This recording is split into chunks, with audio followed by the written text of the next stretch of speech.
9 €, c'est ça? Enfin, comme ça, ben, tu dis 99 au début, puis après tu dis 9 €. C'est toujours mieux, d'accord? Bon, allez les gars, c'est simplement pour qu'on vous ait une image, vous avez chacun un micro. Je vous raconte le travail un petit peu. C'est des gens différents. C'est fondamental. C'est la différence. Quand tu fais une requête, tu demandes à un juge, il a lu un jugement. Bonsoir tout le monde. Je voudrais féliciter et remercier Bonjour Christophe pour l'action qu'il vient de mener pendant ces 3 jours. Merci à tous les intervenants qui sont venus exprimer leur travail. Ceux qui font, les papas, les mamans, on va citer aussi les grands-parents que l'on oublie très très souvent. Parce que dans les procédures de séparation, d'arrachement des enfants, on ne pense jamais aux grands-parents. Malheureusement, ils sont là, ils pleurent les petits-enfants également. Au même titre que les enfants et les parents. On les oublie tout le temps. C'est le lien parental, la famille, qui est complètement déchirée. On peut toujours dire que les grands-parents essayent de manifester leur droit à pouvoir voir leurs enfants. Ce droit-là n'est pas respecté. Le tiers de confiance non plus, ce qui pourrait éviter malheureusement plus des 3/4 des enfants placés. Les décisions qui sont prises actuellement maintenant par l'ASE, on va dire que depuis que l'on fait acte de présence, oui, voilà. Voilà. Mais on essaie justement de se montrer au niveau de toutes ces institutions. On a été présent aux assises de Nantes qui sont spécialisées pour l'ASE. Il y a eu la juge, tout, a dit qu'on ne rend pas les enfants. Voilà.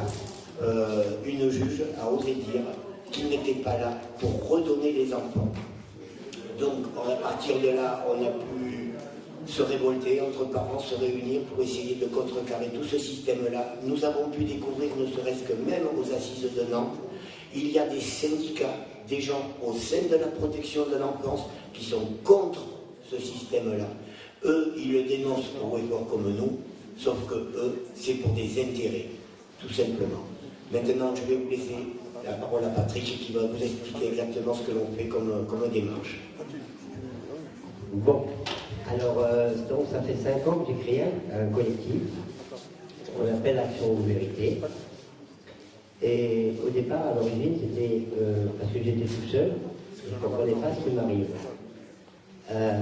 J'ai rencontré une personne avec qui les choses ont changé, on va dire ça comme ça, et qui m'a fait, bah, tiens, pourquoi pas créer un collectif pour soutenir des parents, pour aider les parents.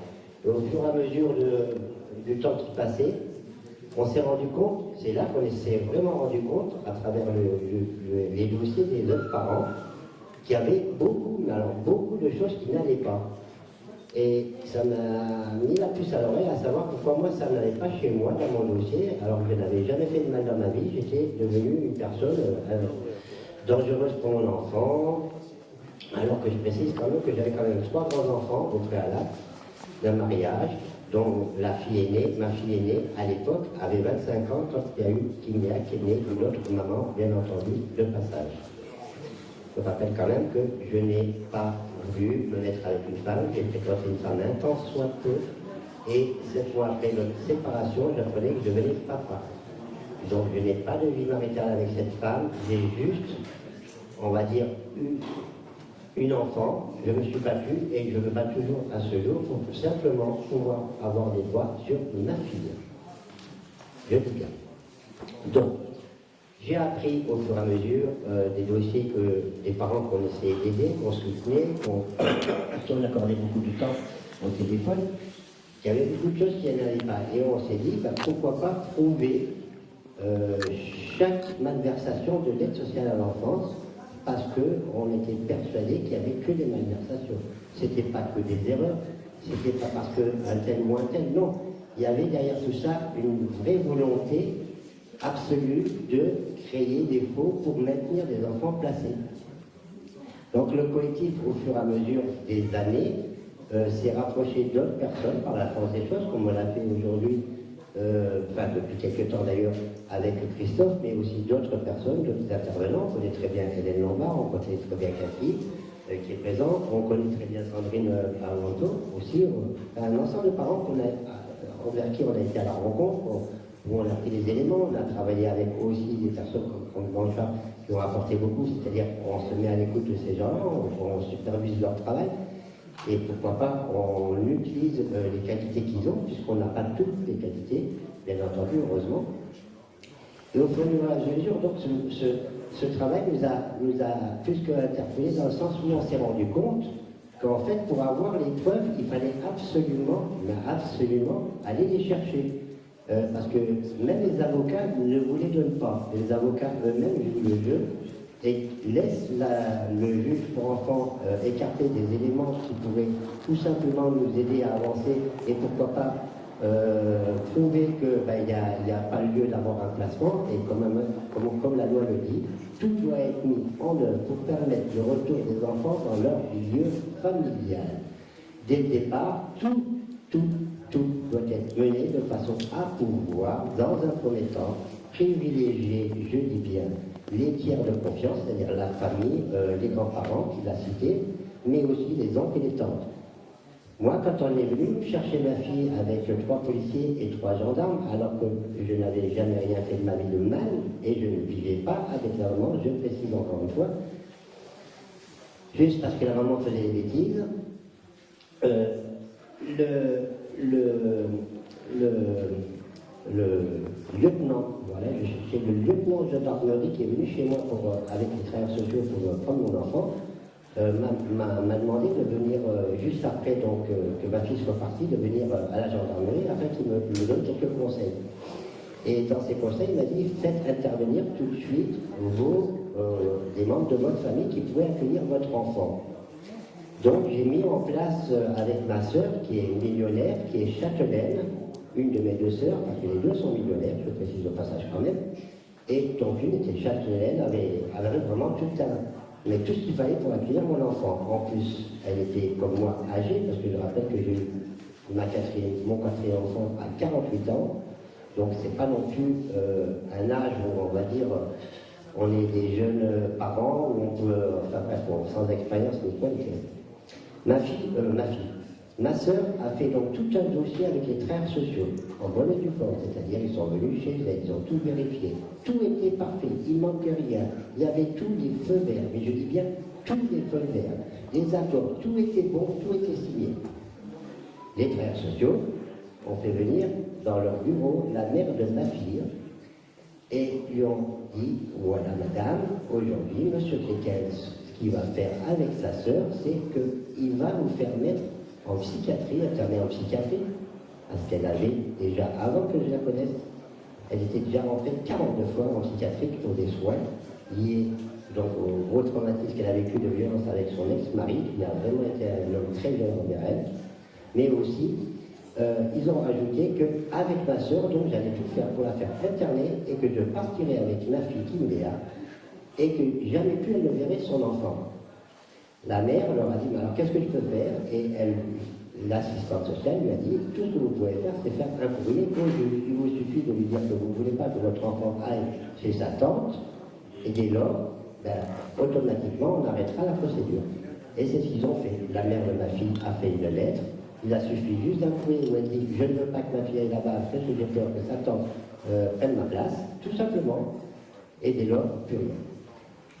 Ça, pourquoi je suis venu sur ce sujet aussi? C'est parce que c'est aussi pour prouver que dès qu'il part, quand on sollicite la famille, quand on demande des attestations sur l'honneur de la famille, moi j'en ai ramené 32 des attestations, je dis bien 32, du voisinage, de la famille, des services de police, de gendarmerie, des commerçants. 32 attestations. Des preuves, on va dire, comme quoi vous travaillez, des preuves comme quoi vous avez tout ce qu'il faut pour accueillir les enfants, des preuves comme quoi vous n'avez aucun problème dans votre vie. Tout ceci ne sert à rien. Mais vraiment rien, c'est du temps perdu parce que, quoi que vous apportez, rien n'est pris en considération par le magistrat et les travailleurs sociaux auront toujours la manipulation sur le deuxième parent, malveillant en tout cas, ou en tout cas faible, fragile, comme l'était la mère de ma fille dans un premier temps.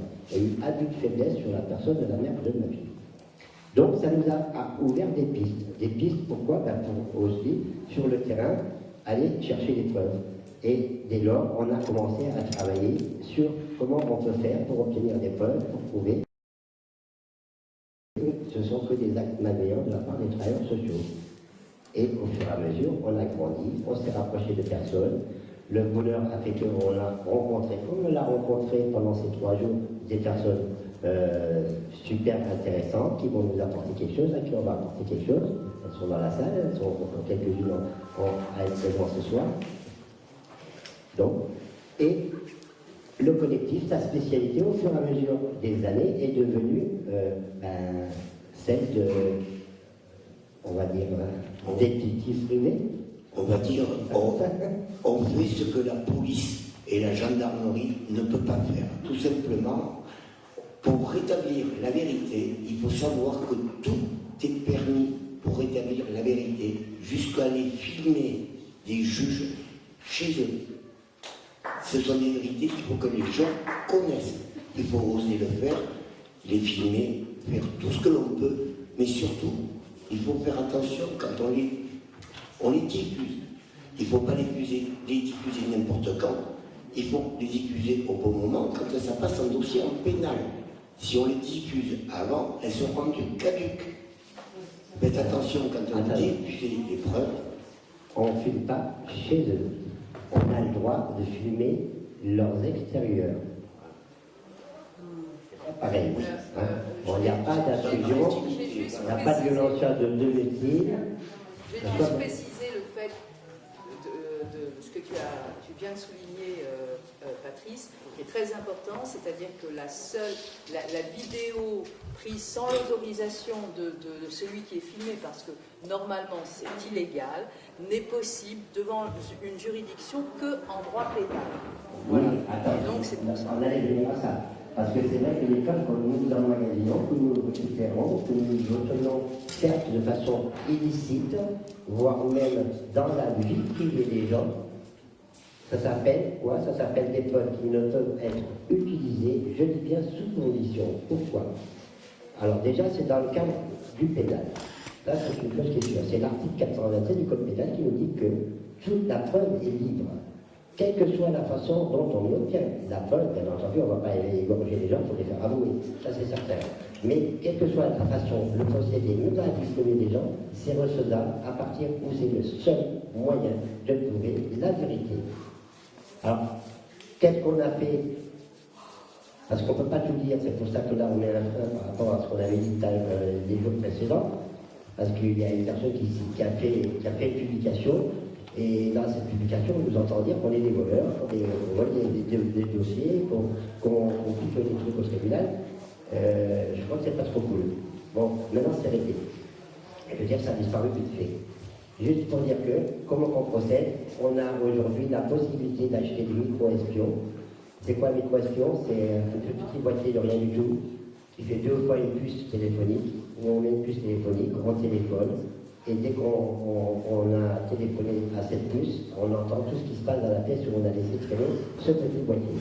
C'est aussi des traceurs GPS qui sont éventés, qu'on met sur les voitures, où on laisse partir les travailleurs sociaux rentrer chez eux, et après on sait exactement où ils habitent. C'est quoi? C'est aussi faire du courrier, piquer du courrier dans les boîtes aux lettres. Je ne vais pas dire plus de détails. Ça nous permet aussi d'avoir des informations, surtout avec les acteurs ou on va dire, les associations avec qui ils travaillent. Bien souvent, c'est là où on a le plus de choses. On a, par exemple, dans les mains des magistrats, quand ils demandent une mesure éducative, ou une AEMO ou autre, donc ils envoient un courrier à l'association concernée. L'association concernée reçoit l'information, mais normalement, se doit de faire une mesure sans trop de détails. Et là, on a la preuve que, par exemple, les magistrats mettent du détail dedans. Donc c'est comme si c'était une ligne de conduite pour les travailleurs sociaux concernés, c'est-à-dire les associations AEMO et autres, comme des ordres à suivre, en gros. On a aussi, grâce à ces pièges, en plus d'avoir des preuves sur les malversations, on peut prouver qu'il y a beaucoup de détournements de fonds. Par exemple, les locations de véhicules. Ça paraît bête, mais il y a des hauts responsables de la protection de l'enfance, en tout cas du domaine concerné, qui se font gracieusement mettre à disposition des véhicules qui sont payés par les associations sous forme détournée. On a des responsables qui reçoivent des factures qui font payer par l'aide sociale à l'enfance alors que ce sont des travaux effectués chez eux. On a par exemple un directeur dans le nord-ouest de la France qui a été piégé là-dessus, un directeur de la protection de l'enfance auprès du département, je dis bien, attention, pour presque 500 000 € de travaux effectués chez lui. On a des gens qui, pour faire plaisir, ou en tout cas pour enrichir la famille, les copains, les amis ou certains politiques, et les avocats entre autres aussi, achètent des maisons, ils louent ces maisons pour les visites médiatisées au département. Pourquoi? Parce que le département, il dit maintenant, les parents, ben tiens, c'est bien qu'ils accueillent leurs enfants en visite médiatisée pendant 1 heure, 2 heures ou 3, et qu'ils fassent de la cuisine pour leurs enfants, pour qu'ils mangent avec eux. Ça, c'est l'excuse. On ne mange jamais avec les meufs, on n'a pas le temps, la cuisine, on le fait déjà.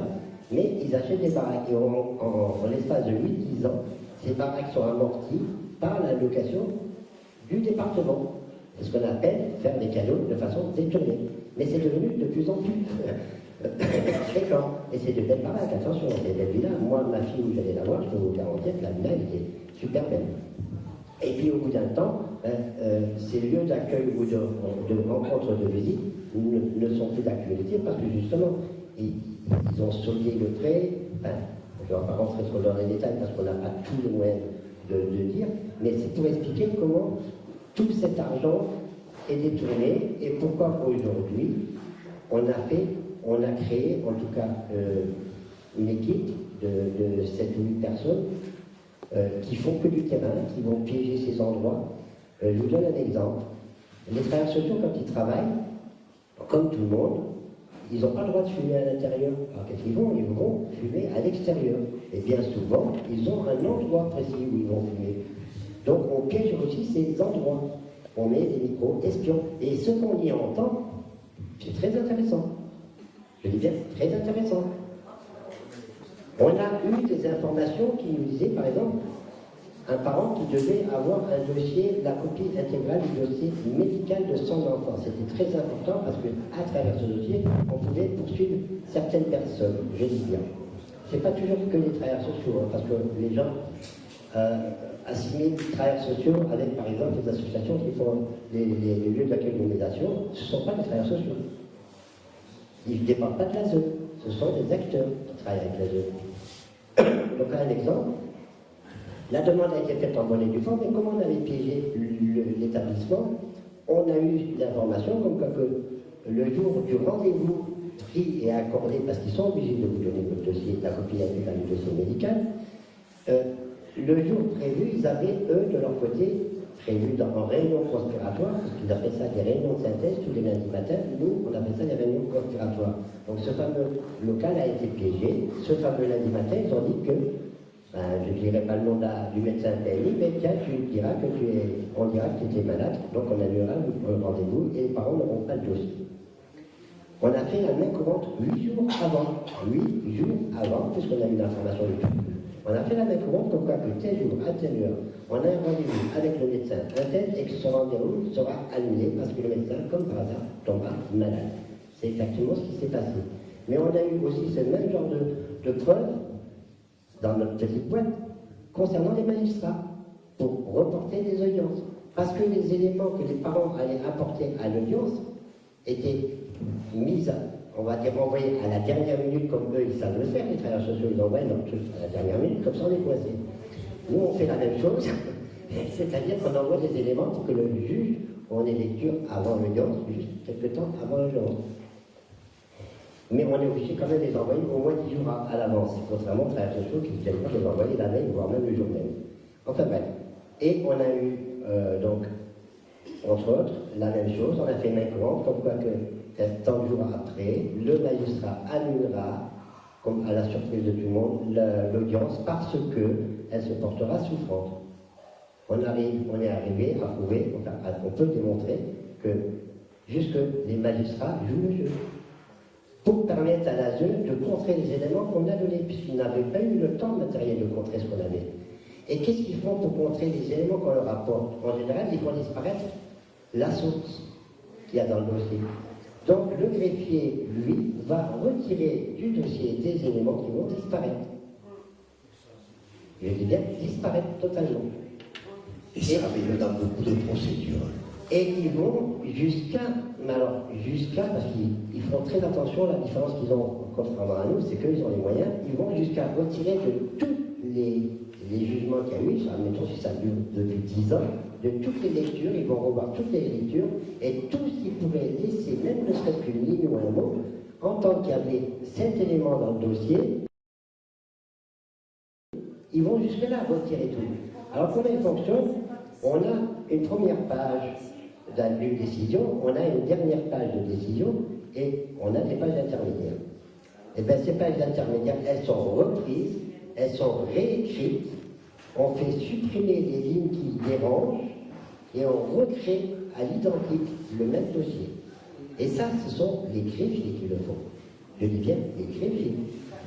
Donc, c'est aussi une preuve que la justice, les greffiers, on va dire les travailleurs sociaux, les organismes qui travaillent avec, tout le monde est de mèche pour créer que des faux. Quand on parle de fonds d'écriture, il n'y a pas que des fonds d'écriture, il y a ce que nous on appelle du temps, parce que pour nous un faux c'est une escroquerie, ça restera toujours de l'escroquerie au jugement. Tous les dossiers, je dis bien la quasi-totalité des dossiers qu'on a traités, si on avait eu des avocats qui voulaient bien se donner la peine, des gendarmes qui voulaient bien prendre les peines en bonne et due forme, des procureurs qui voulaient bien suivre, il y aurait longtemps qu'on aurait pu dénoncer tout ça, il y aurait longtemps que ce problème n'existait pas, et il y aurait longtemps, je crois que l'aide sociale à l'enfance aurait retrouvé ses lettres de noblesse. Parce qu'aujourd'hui, le combat qu'on mène, les choses qu'on fait depuis 5 ans, qui vont grandissant, qui vont de plus en plus, on va dire, dans le risque, parce qu'on a en 5 ans eu quand même 3 personnes du collectif qui ont fait de la prison. Il ne faut pas l'oublier. Mais ça vous est arrivé. Et ils ont disparu. Je dis bien disparu par la force des choses parce que c'était même pas la peine. Alors là, on ne les voyait plus. Toute leur vie a été foutue en l'air. Et en fait, pourquoi j'ai un petit peu cette larme à l'œil, c'est parce qu'on est quelque part responsable de ça. On n'a pas su protéger ces gens-là. On n'a pas pensé qu'il fallait les protéger. Mais non, se protéger. Ces gens-là nous ont permis, avec les condamnations qu'ils ont eues, eux, de protéger tout ce qu'on fait aujourd'hui. Aujourd'hui, si 2 personnes doivent aller en prison, elles sont là. Voilà, c'est tout simple. Hein. On sait, notre valise est prête. Ça, je le dis aussi, hein, c'est important de le préciser. On le sait. On n'a pas peur, mais comme le disait tout à l'heure Franck, et aussi, comme l'a déjà dit Hélène plusieurs fois, il ne faut plus avoir peur. Il ne faut plus avoir peur. On est en prison depuis longtemps. 11 ans qu'on se bat pour rien. Stéphane, c'est beaucoup plus d'années derrière lui. 28 ans. Voilà. Ça a été une succession. Ça a commencé il y a 28 ans. Il y a eu ses enfants. Après, il y a eu ses petits-enfants.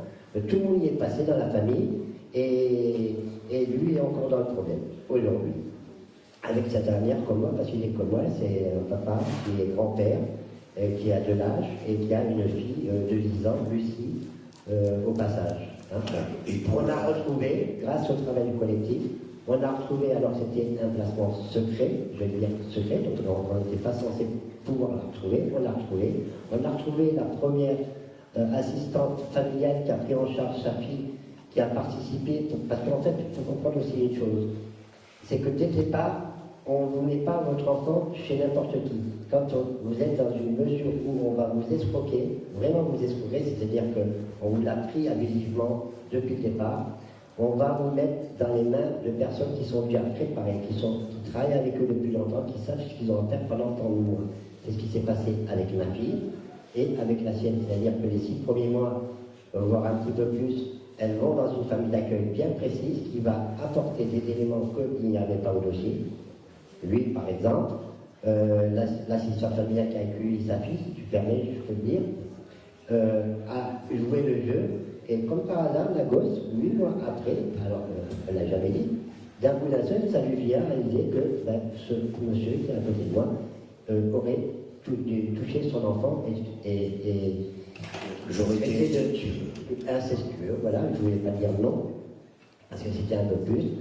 Et si on n'avait pas sorti ce dossier, on n'aurait pas appris que toute la famille est passée. Excusez-moi de faire un peu d'humour. Hein. C'est 10 personnes, 10 personnes ont été accusées de viol sur ma fille, dont ma grande fille, mon fils aîné et même mes petits-enfants, âgés du même âge que ma fille. Voilà. Et il a oublié aussi le chien. Même le chien. Non, mais c'est pour ça que je vous dis, excusez-moi de faire du humour. Il faut qu'on dise les choses. Même le chien y est passé, accusé de pédophilie. Et dans les éléments qu'on a sortis, et ça me tient à cœur,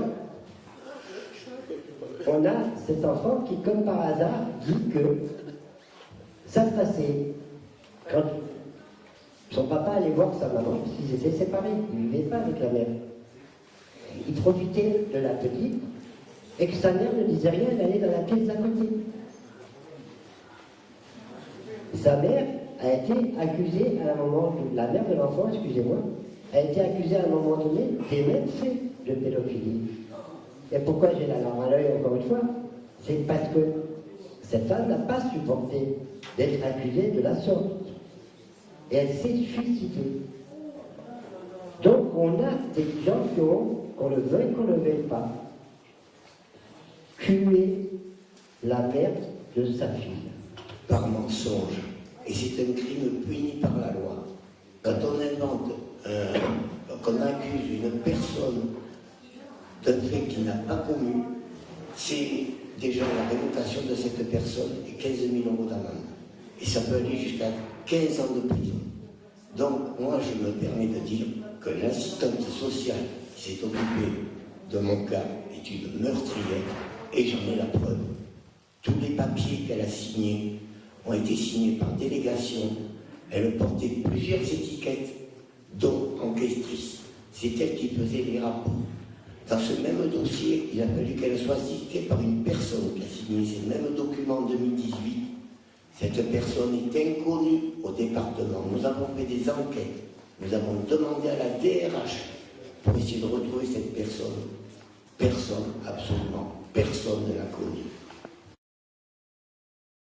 L'enfant, je veux avoir des visites, je veux déjà aussi apprendre à la connaître, parce qu'on ne connaît plus nos enfants. On ne connaît plus nos enfants. On ne peut pas jouer les copains et dire « Ah, je suis le père ». Ah bah oui, je suis le père. Mais non, on ne connaît pas nos enfants, comme eux ne nous connaissent pas. Donc il a demandé, c'est pas... On a été jusqu'au département, on a accédé à la direction de la protection de l'enfance au département de la Gironde. Il a dit, tout ce que je veux, c'est pas vous faire la guerre, c'est que le retour de mon enfant se fasse intelligemment, que j'apprenne à la connaître, que je fasse sa chambre, c'est moi qui dors dedans en ce moment, la chambre de sa fille, je veux savoir qu'est-ce qu'elle veut pour sa chambre, quelles sont ses couleurs, qu'est-ce qu'elle aimerait bien, quels sont ses goûts, enfin, même si elle a 10 ans, mais comme par exemple, je sais pas comment dire ça. Être son enfant, c'est tout simple. Et pendant 4 ans et demi qu'elle a été mise au secret, je pensais qu'on allait au moins me donner la permission de l'avoir au téléphone. J'ai eu droit à 2 photos de ma fille en ouvrant ses cadeaux de Noël 15 jours après que je les lui ai amenés. C'est une honte. On m'envoie un courrier. On pense qu'on peut recréer le lien. Même là, ce lien, il est interrompu. On écrit un courrier pour son enfant. C'est pire qu'en prison. Il est lu par la référente. Et il est mis à disposition de l'enfant que quand la référente va voir l'enfant. Ce qui fait que si on écrit 9 courriers dans le mois pour recréer ce lien, il ne lui est remis qu'en une fois. Et en plus, après ouverture du courrier. Donc ça veut dire que s'il y a un courrier qui est un petit peu trop gentil, un petit peu trop aimable, on demande un petit quelque chose, il n'est pas donné à l'enfant. C'est pire qu'en prison.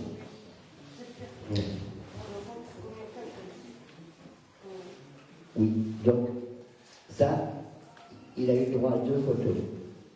2 photos quasiment identiques, hein, je dis bien quasiment identiques, c'est-à-dire il y a juste peut-être le passé ski et un petit peu le profil qui a un petit peu de côté. C'est-à-dire qu'on ne lui a même pas donné le droit de voir sa chambre, par exemple. Donc elle cherche comment est sa chambre. Bon, elle était devant un bureau avec un des grands cadeaux qu'il lui a offert sur son bureau. Et il a eu droit à 2 photos en presque 5 ans donc, de placement, parce qu'il a gagné, parce qu'ils ont été déboutés. Autrement, et parce qu'on a insisté, on a dû aller jusqu'à la direction de la protection de l'enfance au département pour exiger qu'il ait au moins un minimum de sa fille, au moins des photos. Au moins des photos. Le département a réagi par la force des choses, puisqu'on a rencontré, on a été, pas foutre le bordel, mais presque. Presque, parce On que... a fait toutes les chambres du département jusqu'à la chambre des élus. Voilà. Personne ne nous a ouvert les portes. Donc on a réussi à obtenir, il a réussi à obtenir 2 petites malheureuses photos. Je ne vous dis pas quand il les a reçues, toutes les larmes qu'il a dû verser. Et surtout, et c'est ça qu'il faut aussi comprendre, c'est que nos enfants n'ont pas que des parents, ils ont des frères, ils ont des sœurs. Les frères et sœurs de Lucie, c'est pas des petits-enfants quand même, ce sont des adultes qui ont des enfants. Je dis bien qui ont des enfants. Quand eux ont vu aussi ces 2 photos, j'aimerais tellement avoir, comment dire ça, ces images, voir ces images. Comment, il n'y a plus rien qui se dit, il n'y a même pas de mots qui sortent quand ils voient ces photos. Ça dure quelques minutes, on a l'impression que ça dure 1 heure. Et puis tout d'un coup, il y a cette expression commune qui fait que qu'est-ce qu'elle est belle. Excusez-moi, on a tous vécu ça, hein. C'est pas nouveau ce que vous nous dites. Donc, on le sait, on le dit. Donc la question n'est pas là, donc chacun raconte son histoire. J'en suis désolé. Je raconte pas mon histoire. Je sais que vous racontez la sienne, mais on a tous la même. C'est pas la question que je suis en train de vous dire. Tout ce que je vais vous dire, ce que vous nous dites, ça nous fait mal aussi. On peut continuer à se faire mal, c'est pas la question. On voit une chose dans ce qui se passe là, c'est que le seul qui a le moyen, le devoir, et passer son pouvoir, c'est son devoir. Parce qu'il est payé par ça. Il faut savoir que l'ASE, c'est nos impôts. Donc tout ce système-là, c'est tout. On est d'accord. Et alors, c'est qui décide? C'est pas eux, c'est pas nous. C'est un juge qui a le pouvoir de dire oui ou non. Comme le juge est au courant, c'est le seul responsable. Parce que les policiers, les forces de l'ordre ou ces ASE sont que c'est lui qui décide. On est d'accord ou pas? Je suis tout à fait d'accord avec toi, mais alors là, il faudrait en débattre beaucoup plus longtemps parce qu'il faudrait expliquer le système de fonctionnement et comment on appelle les missions. Voilà, ce sont les missions qui ont été données par le gouvernement à la protection de l'enfance. On est d'accord. D'accord. On est d'accord. On parle pas de ça, nous. Je suis d'accord. Non, mais votre travail que vous avez fait, c'est très bien. Moi, je vous tire mon Parce chapeau. que si on veut parler de ça, Ça apporte une solution magique. On aimerait bien avoir cette solution magique. Mais on se confronte à une administration qui est cruelle et qui n'entend rien. Je comprends tous ces parents qui voudraient que l'on retrouve leur gosse, mais il faudrait que l'on soit unis tous pour arriver à le faire. On se bat tous avec nos dossiers personnels, personne n'y arrive. C'est un combat, c'est ce qu'on essaie d'expliquer aussi, c'est un combat contre une administration qui fait un rouleau compresseur. Chacun engage des démarches, nous avons fait des milliers de kilomètres pour défendre, soutenir des victimes. On n'y est jamais arrivé. On y est allé avec des banderoles, on est resté devant des portes à faire la grève de la paix. Ça n'a jamais porté ses fruits. Pour quelle raison? Il faut aller beaucoup plus loin. Après, je voudrais apporter quand même un petit message de soutien. D'accord. Okay. juste pour terminer, pour revenir là où on était en train de développer, parce qu'on a développé certes un peu dans l'histoire personnelle, mais ce qu'on voulait expliquer par là, c'est que le travail qu'on fait, justement, c'est ça. C'est aller chercher les preuves, c'est des enquêtes de terrain, c'est retrouver les enfants qui sont placés secrets, comme sa fille. On sait où elle habite depuis plus d'1 an maintenant. On sait où elle est, et pourtant c'est un placement secret. Eux, ils ne savent pas qu'on sait tout. On a respecté le cas, Le fait de respecter le cadre, nous, déjà, ça nous protège, mais de l'autre côté, ça nous ouvre des portes sur la possibilité de prouver que ces gens sont tout le temps dans le mensonge, font des choses qu'ils ne devraient pas faire, entre autres. Je dis bien. Et surtout qu'amener une photo, ce que les services sociaux ont fait pour moi depuis 4 ans. Quand nous on fait un travail, qu'on arrive à avoir une photo de vivant d'un enfant, qu'on le présente à un parent, croyez-moi, c'est un an de bonheur qu'on lui apporte de voir son enfant vivant, en train de bouger, être actif, alors qu'il n'a plus de nouvelles de lui. C'est réconfortant. C'est pas grand-chose pour certains, mais c'est énorme pour des parents qui ne voyaient pas leur enfant. Voilà. Donc, dans le développement, comme moi j'ai l'habitude de faire, on était à la photo de ces femmes. Pourquoi j'en étais venu jusque-là? Tout simplement parce qu'on a été des parents qui n'avaient pas le droit de voir leurs enfants, qui étaient en placement secret, qui n'avaient depuis des années plus le moindre contact, la moindre photo d'eux-mêmes.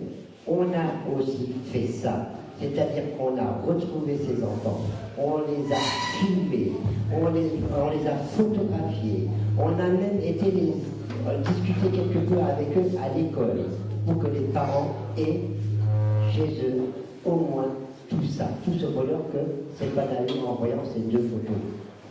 Certes, on a été un peu long sur l'explication, mais c'est pas que prouver que la jeune triche, c'est aussi prouver qu'il y a des souffrances et qu'on se doit aussi du travail qu'on fait, avec ces espionnages qu'on fait, de ramener aussi à des parents des choses qu'ils n'auront jamais, peut-être même jamais de l'hiver, comme Sandrine avec sa fille qu'elle ne voit plus depuis 2 ans et demi.